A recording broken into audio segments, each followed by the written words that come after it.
महाराष्ट्र की राजनीति में आज भी बाल ठाकरे का नाम एक मराठी गौरव और हिंदुत्व का प्रतीक माना जाता है।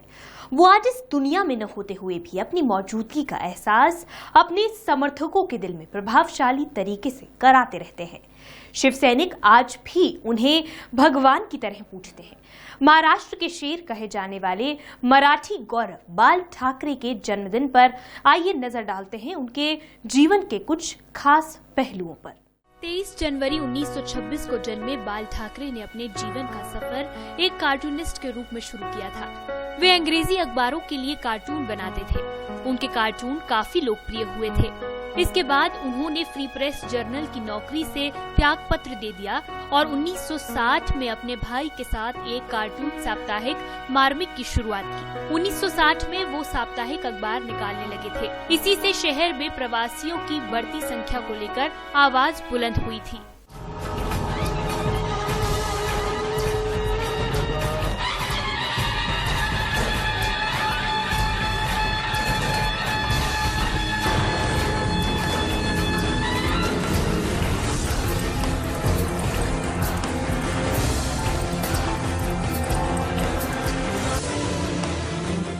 उनके समर्थक प्यार से उन्हें बाला साहेब बुलाते थे। उनका विवाह मीना ठाकरे से हुआ था। उनसे उनके 3 बेटे हुए, बिंदु माधव, जयदेव और उद्धव ठाकरे। उनकी पत्नी मीना और सबसे बड़े पुत्र बिंदु माधव का 1996 में निधन हो गया था।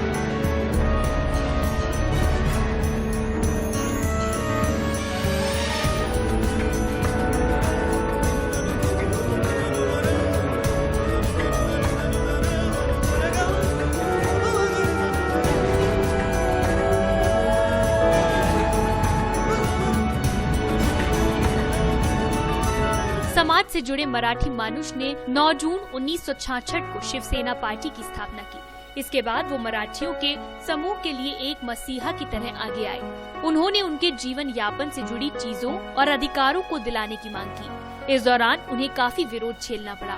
बाल ठाकरे ने अपने मराठी समर्थकों के लिए एक खास कोटेशन तैयार किया था, जिसमें लिखा था, महाराष्ट्र मराठियों का है। उनकी ये बात मराठियों के लिए हथियार बन गई, जो आज उनके इस दुनिया में न होने के बाद भी उसी शान से महाराष्ट्र में बरकरार है। अपनी और शिवसेना की इतनी लोकप्रियता के बावजूद भी बाल ठाकरे ने कभी कोई चुनाव नहीं लड़ा। वे वहाँ पर किंग मेकर के रूप में रहते थे। इतना ही नहीं, ये मराठी मानुष खुद को अडोल्फ हिटलर के प्रशंसक बताते थे।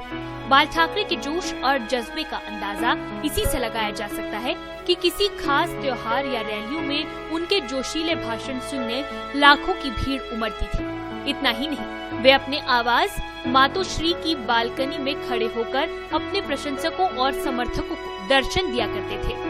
हे काय महत्व, मी माझ्या वस्त्रेची धार त्यांच्या डोक्यावर करत असतो। गुळगुळीत असल्यामुळे धार करणार चांगला आणि धार पण सॉलिड होते।